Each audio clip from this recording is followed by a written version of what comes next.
What you just said is one of the most insanely idiotic things I have ever heard.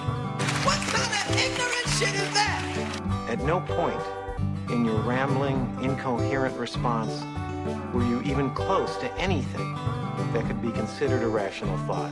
You idiot, you fool! Hey, dummy! This is the Ignorance is Blessed podcast. Everyone in this room is now dumber for having listened to it. Hey, idiots. I am here with former guest. You have heard her on before if you've been listening the whole time. If you're new, you're going to love meeting her because she's exciting. She's amazing. You guys, it's Bee at the Zine Witch.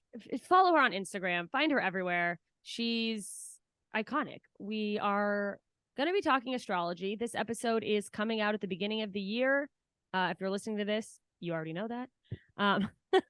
Or you're listening to it late and you missed all the information and now you're going to look back on your year and go, this makes so much sense. Anyways, Bee, thanks for joining me. Hello, welcome. Thank you for having me. I'm so excited to have you. And we talked about this briefly right before we started the show, but she is already tapped into the type of fans that may or may not be listening to this show. And it is very much my audience. And what I love about all of you guys that listen is that some of you listening are already like, fuck yes, astrology. I'm here for it. I love it. And some of you are like, oh, here we go. A bunch of witchy bullshit. I don't know what the fuck. It was women and their stars or whatever. So before we dive into what we're going to be covering in this episode, which is sort of a general look at this year's astrology, we're going to talk a little bit about what astrology is and some of the misconceptions that there are. So I don't know if you just want to kind of launch into talking about some stuff, because I'm sure you have some generals off the top. I think a lot of people have the misconception that the planets are like making us do something. And that's not actually what astrology is. As we all know, the Gregorian calendar is a man-made invention. Like the clock system that we use, it's really nice. It keeps track of time. But any scientist will tell you like time is not linear, and we're still exploring what that means, right? So back in civilizations, they really looked at the patterns in the sky to tell the story of time. And so it's not so much the planets are making us do something. It's actually a study of pattern recognition and using kind of maybe the stars as that metaphorical clock, because they're always going to move in a certain fashion, and that's the one thing that we can count on that's consistent. Astronomers would agree with that, science people would agree with that.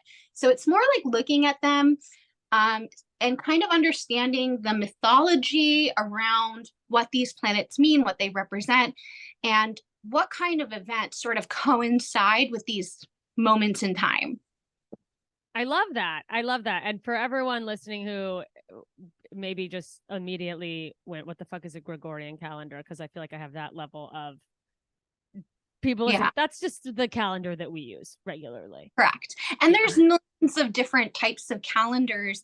Even like in the United States, we use a very, for example, different calendar than they do in Israel. In Israel, it's like 570 something. I'm probably wrong, but they have their own way of telling time.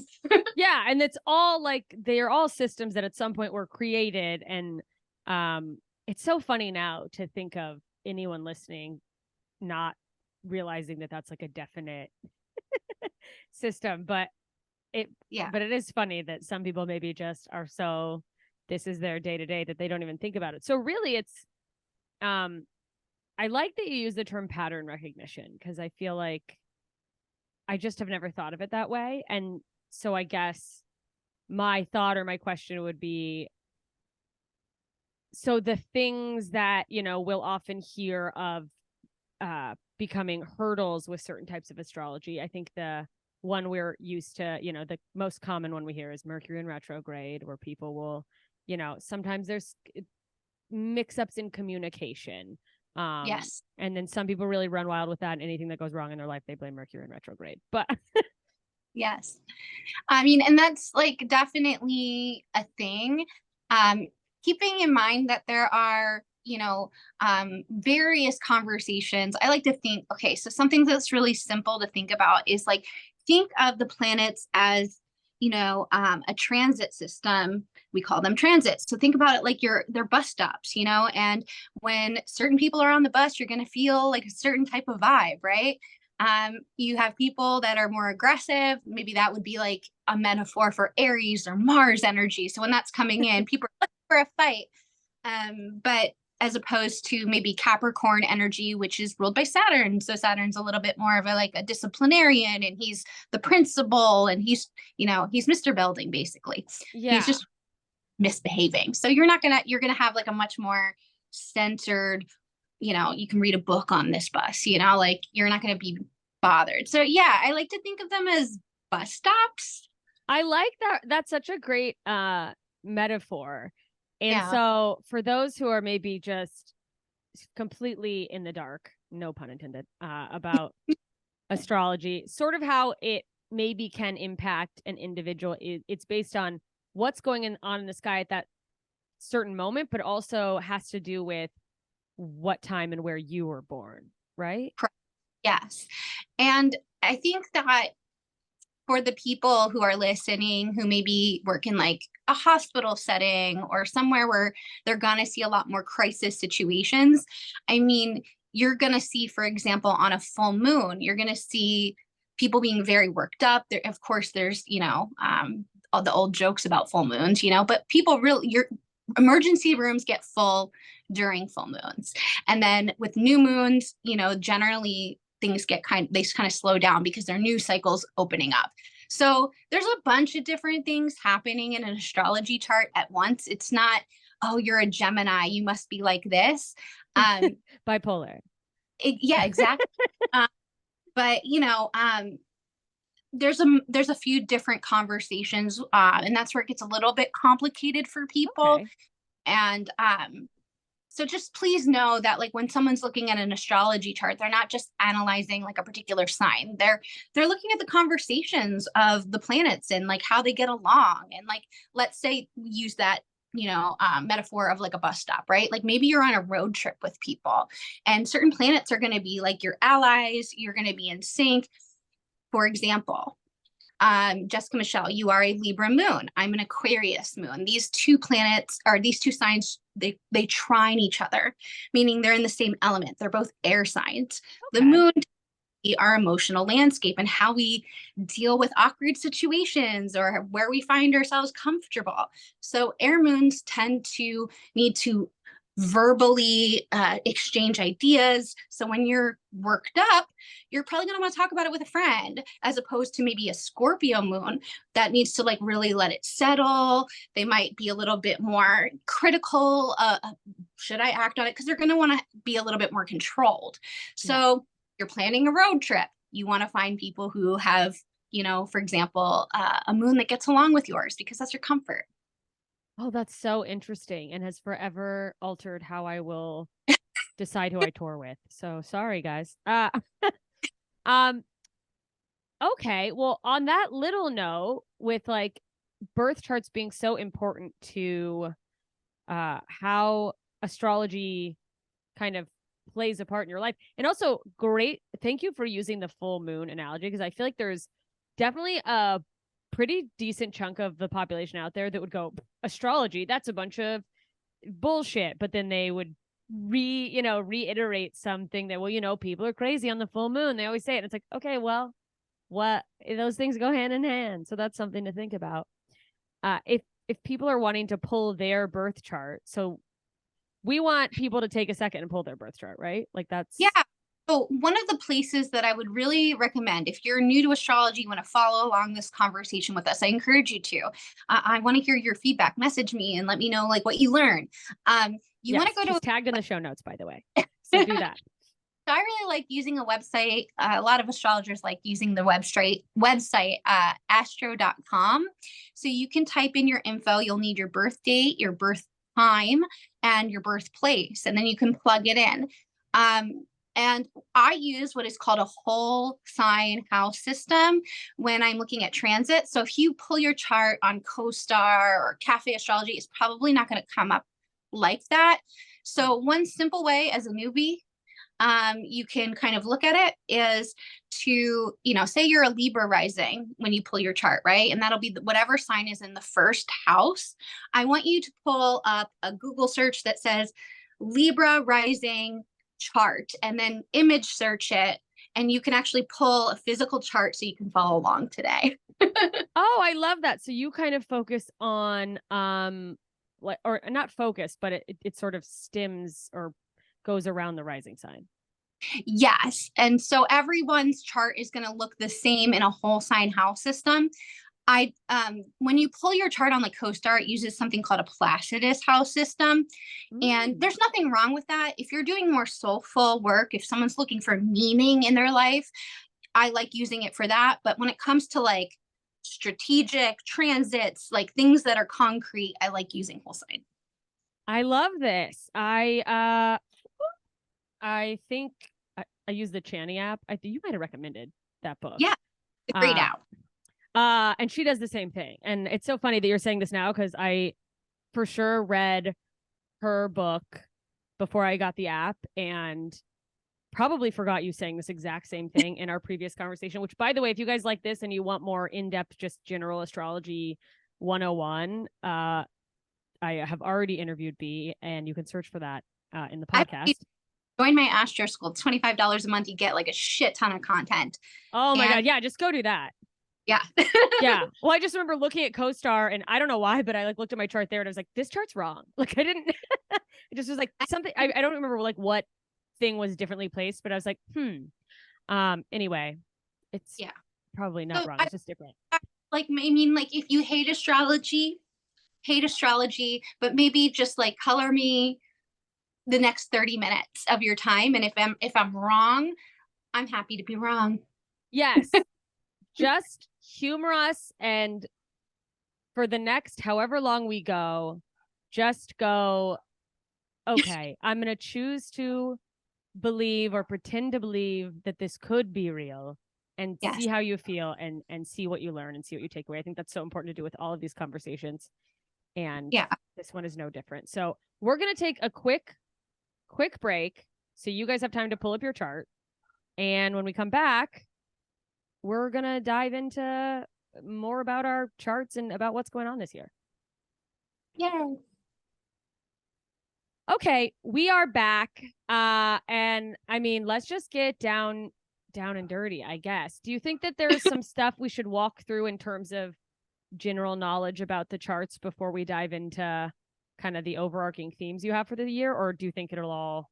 I think we'll be good. As long as you have your chart pulled up, you found a whole sign chart online, an image that, kind of shows where all these houses are that I'm going to talk about.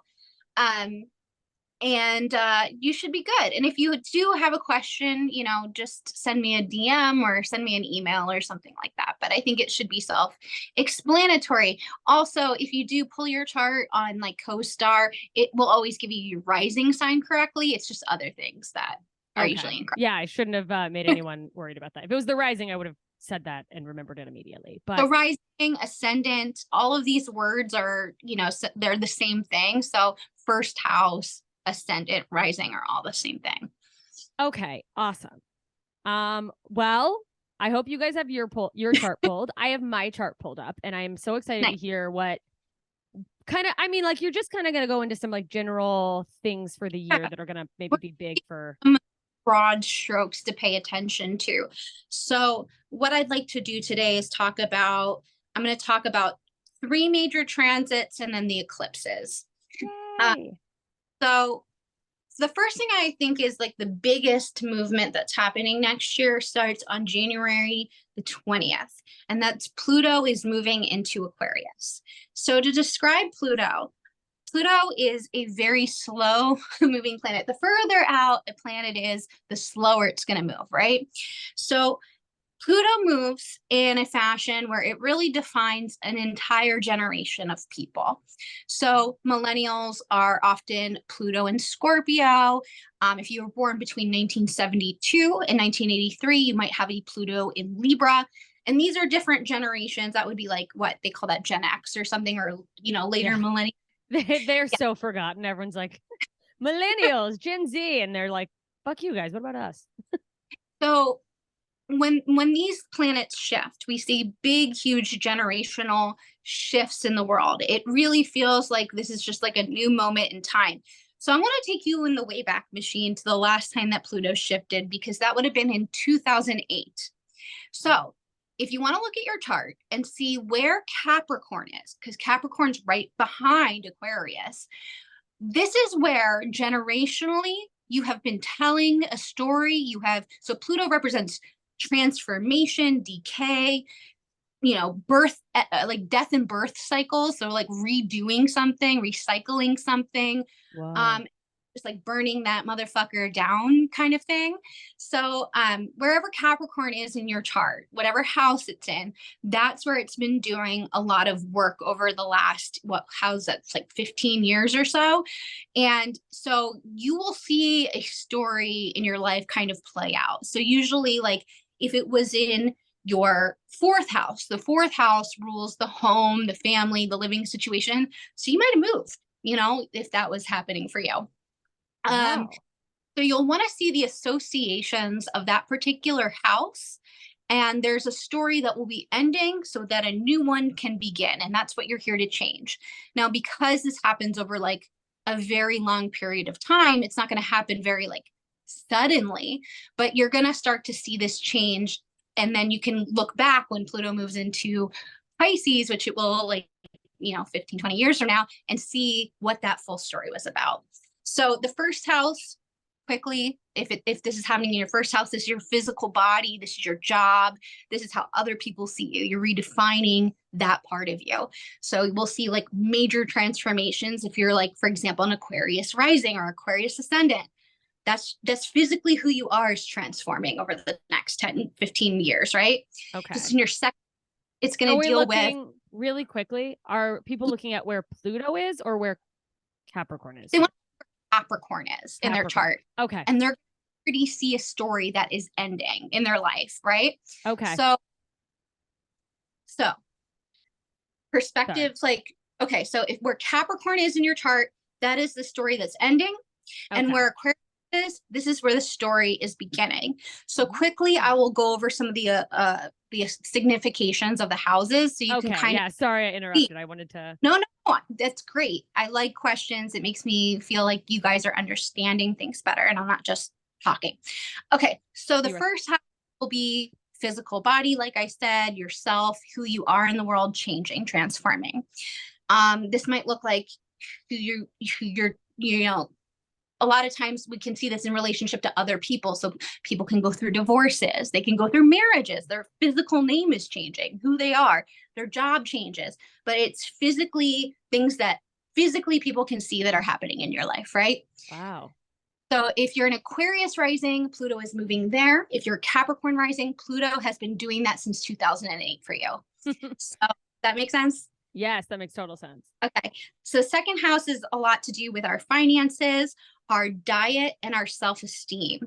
So if it's moving into there, these things are about to change. Maybe it's your finances. If it's already been in there, maybe you've learned some powerful lessons in finances over the last, 15 years or so. Third house has to do with communication, siblings, vehicles, and short trips. And when I say short trips, I don't mean like going to the next state. I mean like this is any travel within your country, right? So stuff like that. Going on tour, I guess, a US tour, very third house. Fourth house is home and family and your emotional center. Fifth house has to do with children. And then also like the creative babies that we have. Like if you are an artist or, you're working on your art in some way, fifth house. Sixth house is our health and our habits. The seventh house is our partnerships, and that's not just romantic, although it can be. It's the people who we have soul contracts with, whether that's a sibling, whether that's a business partner, it's the other people in your life. The eighth house is our shared finances, debts, banks. It's all the stuff we do not like to talk about. So sex, death, and taxes fall into this house. And transformation. So like your Phoenix moments. The ninth house is about spiritual practice. It's about higher learning, higher knowledge. It's about international travel, and it's Wow. about philosophy and religion. It attributes meaning, where we attribute meaning to things. 10th house is career, public image. 11th house. Oh, that's the house I'm moving into. It's finally happening, maybe. Yes. And so then the 11th house. No, it's great. 11th house. I'm glad it resonates for you. The 11th house has to do with like how it's like the least personal house, in the sense that it has to do with the collective. So it's like how other people see you. It's a house of the future. It's eccentric. It's also like our hopes and dreams. So when you have people who have a lot of planets in this house, they tend to be a little bit like hipsterish, or like they're thinking ahead of things. Oh. And then the 12th house has to do with our subconscious and the things that are hidden, that we hide from ourselves. It also has to do with like the dream world. It can do with addictions, clubs that you might join to get off of addictions. So it's like secret things, secret societies, things you're not supposed to talk about, and things that are hidden. Also hospitals and prisons. Which could kind of be the same thing in a way. Yes. What a secret society to join. Prison. That's yeah. I was part of a secret society for about 20 years. They were just in prison. So that's the first thing I wanted to say, was Pluto is moving into Aquarius. So the Capricorn story that it was telling, Capricorn is systems, government. It is kind of just like the old fashioned kind of energy. And so like, it's also slow but steady kind of energy. It's an earth sign. So it's like all about, things that are very practical. So those systems have been changing since 2008. They have literally fallen apart. We've seen a lot of government falling apart in places. So that's Pluto and Capricorn. So Pluto and Aquarius, again, we associate Aquarius sometimes with that 11th house, the hipster kind of house I mentioned earlier.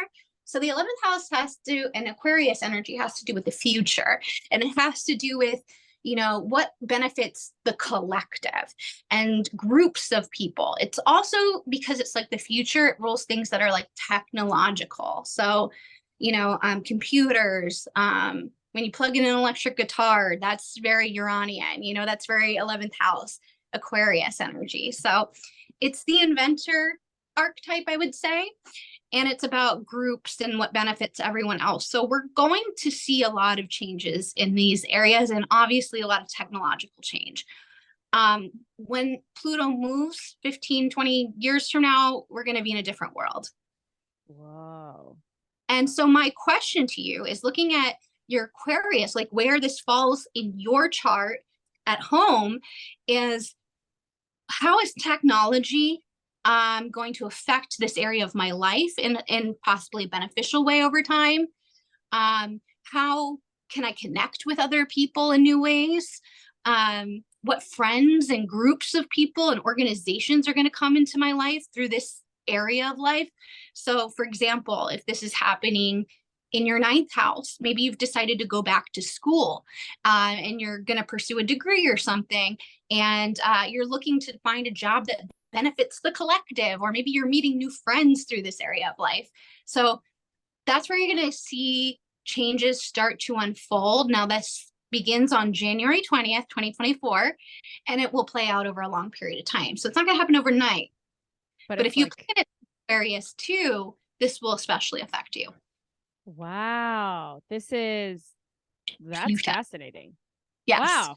See? That's the big broad stroke of the year. Then there's more insular stuff. So we have the eclipses.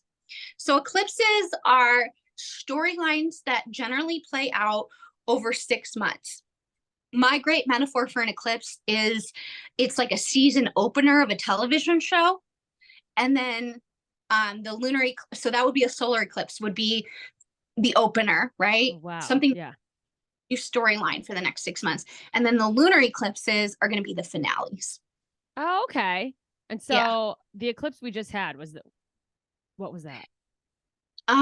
We actually just had a solar eclipse, but we're about to have a lunar eclipse. We might have already had it by the time this airs. Oh yeah. I should tell everyone I was recording this in October of 2023.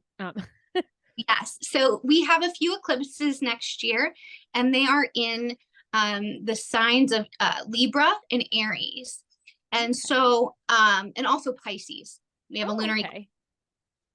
So I'm going to share the degree points that they're happening at. And if you have planets within like maybe 10 degrees, now this might be a little advanced. So if you don't understand this right away, that's totally fine. But to people who are like catching on and looking at their chart, you'll look at the first number next. So it'll say like 25 Scorpio or something, right? Oh, okay. First number is what's important.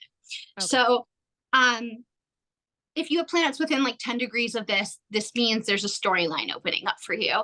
For everyone, there's a storyline, but it's going to be more potent for those people. Okay. So the first one is on March 25th, and that is a lunar eclipse. So that is a finale.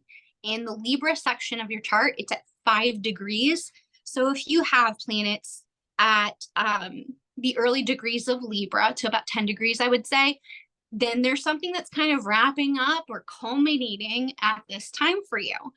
And then there's a solar eclipse at 19 degrees of Aries, and that's on April the 8th. And so that's a new beginning happening in that Aries part of your chart. Okay. Then there is a lunar eclipse on September 18th. That's at 25 degrees of Pisces. So you'll want to see where Pisces is in your chart because there's going to be a wrapping up there. And then a October 2nd solar eclipse is happening in Libra at 10 degrees. So there's going to be a new beginning in the Libra section of your chart. And if you have planets there, potent. You said 25 degrees Pisces. Yes. Well, sorry, I'm obviously looking at my own chart, but I think that was the only one by 2 degrees that didn't fall within 10 degrees for me. So that's so funny. Yeah. Next year will be a very big year for you. You'll have certain parts of your life that I would imagine are culminating, coming to, and again, the moon, your moon is in Libra. So the moon has to do with our emotional center. It's the women in our lives, our family. So you might see a lot of like family storylines, or how you feel about it might change, or maybe you're putting up, Libra and Aries. So let's talk a little bit about what these two signs are so we can see the themes. So Libra is all about balance and aesthetics, and it's equitable. It's about justice. It wants to see things that are fair for everyone. It's an air sign, so it's a little social. It's about relationships, how we communicate within relationships. So Libra energy likes things to be equitable. It likes things to be fair, and it pays attention when it's not, and then explodes sometimes. What? Aries and is the opposite sign, and so Aries, if Libra is about peacefulness, right? Aries is about war. So Aries is about me, me, me, me, me. It's the first sign of the zodiac. It kind of has the energy of a baby, where it's like, think about when you're a baby, like you don't have words yet. So if you I'm thirsty, I'm grabbing this drink right here. I this, that's Aries energy. So it comes in fast, and it's ready to deal with things. It's assertive. So where you have Aries in your chart, that's where you probably have that kind of aggressive energy. So if you have planets in Aries, that's where other people might perceive you as a little aggressive. So there's energies like big war and peace, like aesthetically pleasing. And then I don't give a fuck energy, like a flight versus fight, it's these kind of, and when it comes to our justice system, this is going to be very big because Libra is the justice system. It rules lawyers and things that are very fair. And my personal thoughts on this as like a collective prediction, I think we're stepping into a time where like court TV is going to have, if it hasn't already, is going to have a comeback. Like this is a big year to watch your television for some monumental court cases. And we might even see so the last time the nodes of fate were in Libra and Aries, where they are right now, was 1986, 87. So if you were born within these years, these are your nodes. You're in like a pivotal moment of like your soul's purpose. Wow. But we're also going to see court cases probably from around that time or events from around that time kind of resurfacing in some way. So what's Wow. funny is like I'm rewatching now, and I don't know what'll happen. Maybe 3 months from now, this will be a big news story, but like I'm watching, they're looking again at the Menendez brothers case, and they're Yeah. like being believed. And I think about these events were probably those murders happened in 89. So I would imagine some of the events leading up to that probably happened around those times. So that's a case to watch. Oh, wow. Oh, I love the tie-in to big Yeah. cases. Another thing to think about too is one of our biggest or two of our biggest transits next year is about our have to do with Jupiter. So first, Oh, can we take a quick break and go to the quick transits? Okay, sure. because I know these are going to be big and exciting. Okay, you guys, we'll be right back. Okay, we're back, and we were just talking about the like two more big transits going on. I'm sorry I cut you off for the break. No, it's okay. And this is the part that I think will be exciting for your audience because you're a comedian. So Jupiter actually, in addition to ruling like ethos and like philosophy and these higher principles associated with the ninth house, and legal systems and things like that. Jupiter is also comedy, and it also has to do with like having an optimistic part of like an optimistic outlook on life. It's like luck, and it's gambling energy. It's really fun. It takes risks, and it doesn't like to kind of settle down, and it's just kind of it's kind of sardonic in a way. So Jupiter is meeting up. Let's use the bus metaphor again. So it's having a transit with Uranus. And Uranus is that, again, it's associated with Aquarius. So it has to do with like things that are innovative, the future, technology, all things that are independent of. So people who have this conjunction natally in their chart, meaning they were born under it, they are pioneering and they're like punk rock as hell. So like Dave Grohl has that in his, yeah. So he's, Roswell Records is like, he's like the richest independent music label owner of all time. You know That's what I mean? He got amazing. break where he owns all his own music. So What a they badass. kind of a luckier transit. But it's also interestingly, this is something I've paid attention to for a while because I have this conjunction natally. I was always like, what does this mean for me? Because I don't feel very lucky. Oh. But I've noticed a lot of people who have this conjunction end up in careers surrounding comedy. But the last time there was a conjunction of these two planets was 2010. It was in Pisces. And we saw a huge surge of independent comedy during that time. So think Uranus is independent, Jupiter's comedy. And we also saw this as like a very potent time for like ensemble casts of comedians. So like that's kind of like the height of like those shows like Community or Parks and Recreation.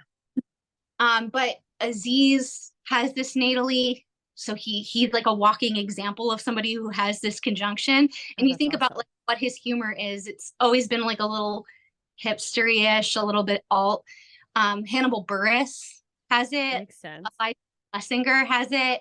So they tend to be kind of people who can kind of do things their own way.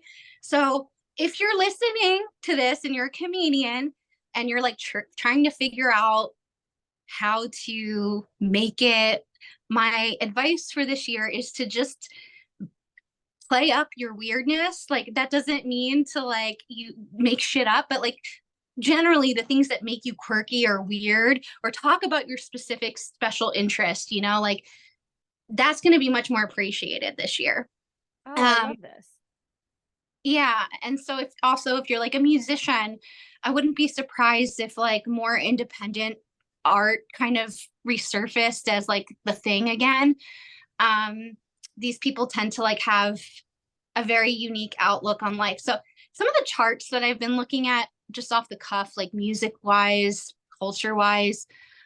So Bob Dylan has this natally at the exact degree. So there's going to be something that happens with Bob Dylan. I think Brian Wilson and Sam Smith all have it. And you think about these are Brian Wilson's like another level, like just all of these. Bob Dylan's very quirky. So like really infuse yourself with that, like those types of people. In 2010, when the last conjunction occurred, I think this was like the rise of Kesha. And so if you think about when Kesha, I should say, obviously everyone you're naming is so much more famous than I am, but for people, just for reference, Yeah. when I moved to LA to pursue comedy, me and my roommates, before I moved out, did a dress up as your favorite celebrity party. I dressed up as Kesha, and I moved to California in 2010. So Whoa. So that this will be a big moment for you. So like when I think of Kesha, like that persona that she had in the beginning, it was very Jupiter Uranus. It was very like the Jupiter part is like the partying part. Uranus is like the electrical part. There was a conjunction in 97. So maybe think about this. Okay. Let's move through history and you can make your own assumptions at yeah, home. everyone, how is this like? Yeah. Okay. So let's start with the 60s because that's the most modern, or not the most modern, the most modern that I can speak to probably. Well, actually, let's start. Okay. So last time that Jupiter and Uranus was in Taurus was in 1941. So think about that time period and how a lot of things were like that was a prominent time for like radio and like vaudeville and stuff, which was like kind of seen as like it was allowing entertainment into people's homes in a brand new way, right? Yeah. Then one was in the summer of 1969. So think about what that meant in our culture. Like that's Woodstock, that's the Monterey Festival. Like this is Hendrix taking a very Jupiterian thing, the Star Spangled Banner. It's patriotism, it's country stuff, Jupiter stuff, and he made it electronic, which is very Uranian. And so it was a very cutting edge time. Obviously, it was a time of a culture shift. There's a really great podcast that Karina Longworth does called You Must Remember This, where she talks about 1969 It was a and huge how year. it was yes, because of the Manson murders in LA. There was like a moment where like people didn't used to lock their doors and then they started seeing things and locking it was a culture shift is what I'm saying. Damn. Abbey Road came out that year. Yeah, we withdrew troops from Vietnam. We landed on the moon, allegedly. Yeah. I think about it like I'm a music person, so I think about it like Abbey Road came out, that was the first Led Zeppelin album. So rock and roll shifted. Oh, And yeah. it was, so these are 12-year cycles. So it starts with this, right? And then 12 years, you'll see kind of the ending of what that was, that expression. So it's like major weird self-expression. So 2010 until now, think about all the things that have happened in alternative comedy, right? Now there's a new cycle. It's meeting up in Taurus. So it's like a new beginning. The 97 conjunction, now I feel like what I noticed was like knowledge coming from music, knowledge coming from like the like worldly sounds. So like when I think of 1997, I think of like Bjork Homogenic, and I think of like her kind of changing the landscape of electronic music. All of the bands that were really big in 1997 were also from other countries. So like that was like the rise of Britpop, for example. Silverchair coming from Australia, kind of having their own thing and widening that gap of, they became a very expansive band, which is a very Jupiterian thing. So it really is like a new beginning in the way we're learning and conceptualizing our art. So just keep that in mind. If you're into comedy, this is a time to really get into like philosophy, really deconstructing things and the way we look at things, lifting the veil, so to speak, on really complicated subjects, but making them kind of funny. Yeah. Oh, I love that. No, that's so funny. That's where some of my new stuff has been headed anyway. So that's then you're right on point. So anyway, I want to give the dates of this conjunction because we'll see events on those dates. Maybe someone will play this back a year into the future, and maybe like Bob Dylan will release an album or something, or maybe he'll be honored in some way. I don't know. We'll see. We'll see what happens with him. One other tidbit I kind of wanted to say too, just on this transit. Now, one thing I found that was really cool that happened during this transit was this is when Alanis, she, has this height of success of Jagged Little Pill in 95, but then she takes her trip to India and she takes a spiritual journey, and it like changes her whole life. Yeah. And like now, where Alanis is now, if that was like, like now she's on the internet, like self-care, helping people, talking to psychologists. Like that was like a whole world opening up for her. So if Wow. you're at home and you have an opportunity to take some sort of spiritual journey in 2024, do it. I love that. Do it, you Yeah. guys. Anyway. Don't miss it. So that'll be on April the 20th and 21st, which I also think is hilarious because if there is a day to go to another dimension, that would probably be 420. But yeah, there's going to be a bunch of people who just coincidentally do it. Yeah. It's yeah, the universe is just like, well, if we can't get people to pay attention, we'll just come to them. yes. So we'll see some interesting art this year. It'll be a really cool time if you're like into outsider art and stuff like that. But Jupiter's also moving into Gemini, which will be a big shift, and that happens on May 25th, so shortly thereafter, and that will be there till 2025. So Jupiter into Gemini. Jupiter, again, knowledge, humor, attributing meaning to things. So where you have Gemini in your chart, that area is going to get meatier. It's going to get juicier. You're going to have a lot of abundance coming in to your Gemini house. You're going to grow in this area of life, or you're being encouraged to grow. Sometimes this is not always in the most fun way. Sometimes this can be through conflict. Depends on what your Jupiter story is in your chart. But this is an area where you're going to be having a lot of lessons, and you might be encouraged to travel. So if it's like, I don't know, if it's in your 7th house, you might be traveling a lot with a partner. If it's in your if you're a Gemini rising, this is actually going to be a time where of increased popularity. You're going to have more money coming to you probably. You're going to be encouraged to grow and expand. Maybe the world is seeing you in a different light, all of that stuff. Oh, that's exciting. Yeah. So these are like the transits that are mainly happening this year. And again, like if all of this is confusing or if it sounds good to you, I'm happy to do a reading. I'm booking right now for December and January. So, I'm happy to kind of walk you through your chart. And something I love doing too is like life is all about timing. And so I love being able to help people accomplish their creative dreams by just kind of presenting them with the best timing to release it. So I love doing that. We call that electional astrology. Oh, I love that. Yeah. Oh, hell yeah. If someone is listening to this and they are interested in doing a reading with you, what is the best way for them to I have a website. It is thezinewitch.com. You can purchase anything there. If you're confused as to which, reading would fit for you, you can email me and just like I can give you a suggestion for what your need is if you don't see something there.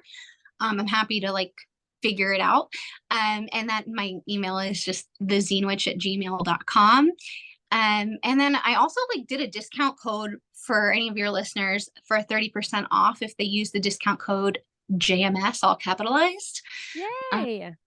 So yeah, I mean, I do something called a spell crafter, which is really cool. That tends to be one of my better sellers where we actually look at your chart for the year and then you tell me what it is that you want to accomplish in the year or where you want to grow. Generally, there's going to be conditions for that to grow.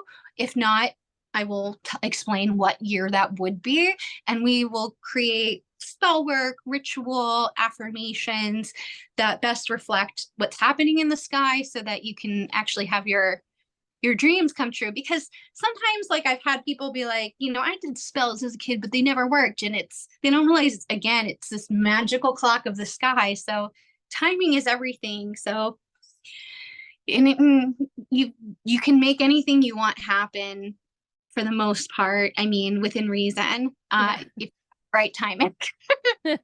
Yeah, like within reason. Within your karmic contract to be here.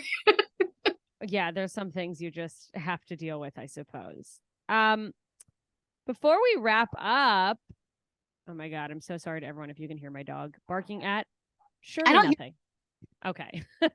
She's, I swear to God, only barks when I start podcasting. It's like she's acting out. It's hilarious. Oh, I just heard like her little. Yeah, I'm like, and if I go up there, she'll close her mouth and be like, what? I was I'll do nothing. It's like she's like, you're paying attention to someone else. What's the deal? I wish I knew her birth date so I could.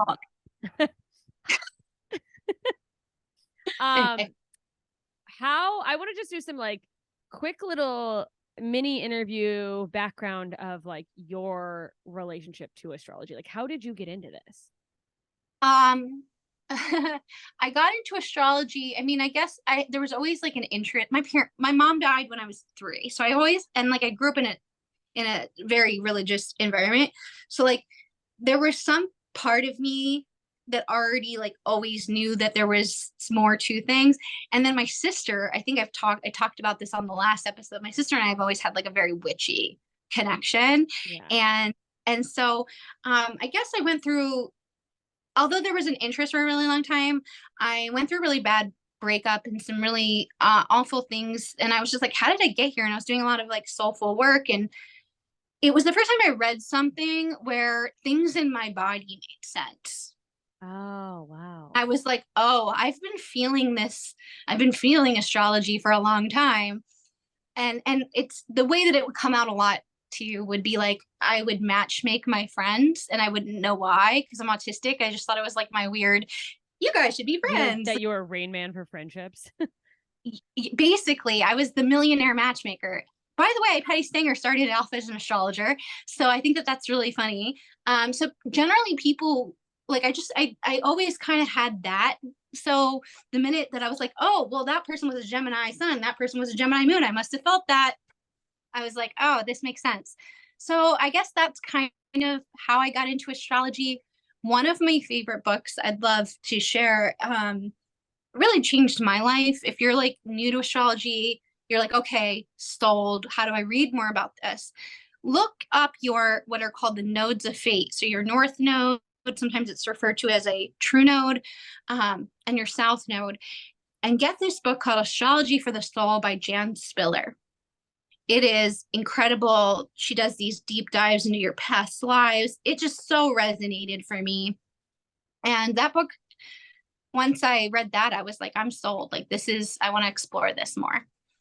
I love that. And then you just sort of, what did it just start with you kind of exploring for yourself and then asking friends if you could like talk to them about theirs? Like, how was your... Yeah, like when I was like obsessed with, once it made sense to me, I was obsessed with reading charts. So I'd read them for friends. And, you know, when I wanted to start my business, I just was like reaching out to people and being like, if you like this reading, please give me a review. If you don't have to say anything. You can never talk to me again, you know? And I was just, as I was doing more and more readings, like I was, again, that information gathering, pattern recognition, I realized I'm also autistic. So like, this is my special interest. I can like, I understood things on like I don't know, it was just suddenly like everything made sense. And so level. You see a patterns that maybe a lot of people wouldn't even put together. And then I started recognizing that I was seeing things that other people weren't necessarily seeing pattern recognition wise.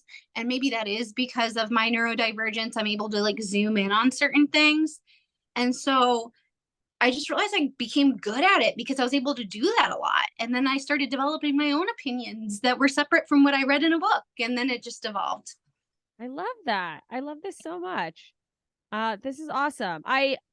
It's so funny. I started working on a bit a long time ago, and now having this conversation, I'm like, I shelved it, but it was about astrology and how people who aren't into it think it's illogical, and how the premise is basically just that like everyone who gets into it has a bunch of things that seem insane happen to them, and actually it's the most logical thing because they're like, there's literally no other explanation. It's people looking for logic, which maybe isn't what it is, but it's a fun premise and I'm going to play with it. Well, here's something I did as a mental health journey. And if you live in like Los Angeles or anywhere near like a beach, then maybe I would recommend this to you. But something that was really simple, and I did this for years, is I live by the water. I love going for walks by the water.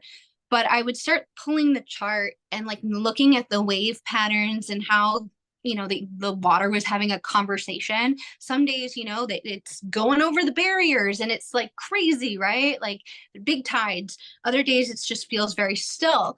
And I would start recognizing like what cycles brought this out. And I was like, and there was certainly a pattern to that. And then being able to even just see that gave like a little note in my head that like when I feel like suicidal sometimes even, like it's like a message like, okay, today the water's over the barriers. I'm going over the borders myself. I'm out of bounds. Like I don't feel right. Everything is kind of reflecting that in society.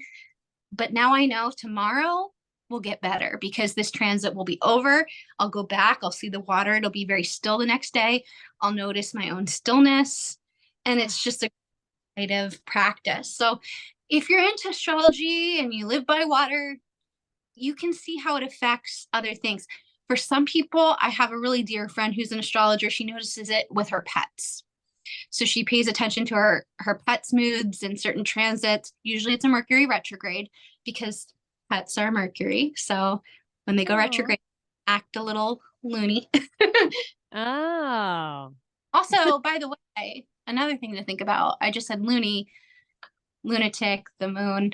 All of the English language is derived by the stars. So Saturday, Saturn day. Monday comes from the moon. Tuesday is Mars. Like, yeah, whole thing. Yeah. Thursday. It makes a lot more sense if you know them in French or probably Spanish too. They line up even better. Yeah, so much of our language is reflected in the stars. It's sad to me because I feel like, I respect everyone's like religious or spiritual beliefs, but I feel like if we connected more with nature-based religions, then maybe we would recognize, how to be kinder to each other. I know it sounds very hippy dippy, but like, some people get that from psychedelics. I get it from astrology. Yeah, I love that. I think we should be kinder to each other, and I wish that more people would We're all find things. Yeah, we're all drops of water. Yes. That was a wonderful metaphor. That was beautiful. And I think even if you're struggling to get behind astrology for whatever reason, the water thing is still a really great metaphor, even without the astrology. Yeah. But hopefully this has, shifted some perspectives. And as Bee said, go to her website, use that code. I'll have it all linked in the show notes. I've done readings with her. I've gotten them for friends who I've got one for my mom. She does an incredible job, and I'm sure anyone listening to this, you're not surprised by that. Thank you so much for spending some time with me. Absolutely. Thank you for having me, and good luck with your new season. I'm so excited. I listened since day one. I can say that I was a JMS blessed listener since day one. Oh my God, that means so much. And I'm so excited to bring it back. I definitely went through a weird thing of like, I don't have time. And then I was like, why am I interviewing people? I don't want to be Barbara Walters. And then I tried to do a weird thing. And now I'm like, no, I like learning. Why did I stop that? So Very air sign. I approve. I love it. So thanks for joining me again. Thanks for listening. And thanks to everyone listening. And we'll see you next time, idiots.